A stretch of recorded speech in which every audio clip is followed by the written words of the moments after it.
kushirikisha kwa wengine pia. Leo tunapohitimisha jubilei hii, kila mmoja wetu ni vyema kufanya tafakari namna alivyoshiriki mwaka huu mtakatifu wa jubilei kuu 2025. Tunawakaribisheni sana katika maadhimisho haya ya misa takatifu kuhitimisha mwaka huu mtakatifu wa jubilei kuu 2025 katika sherehe ya familia takatifu ya Yesu, Maria na Yosefu.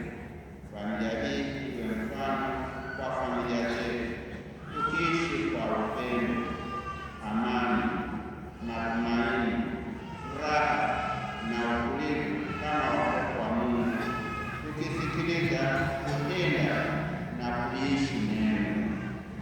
Yale tuliyojifunza na kuyaadhimisha katika mwaka mtakatifu yaendelee kuwa sehemu ya maisha yetu ya kila siku. Nimwalike sasa Baba Askofu aweze kutuongoza katika maadhimisho haya, nasi tukishiriki kwa utulivu na uchaji, tukitafakari makuu ya Baba Askofu. Karibu tuongoze.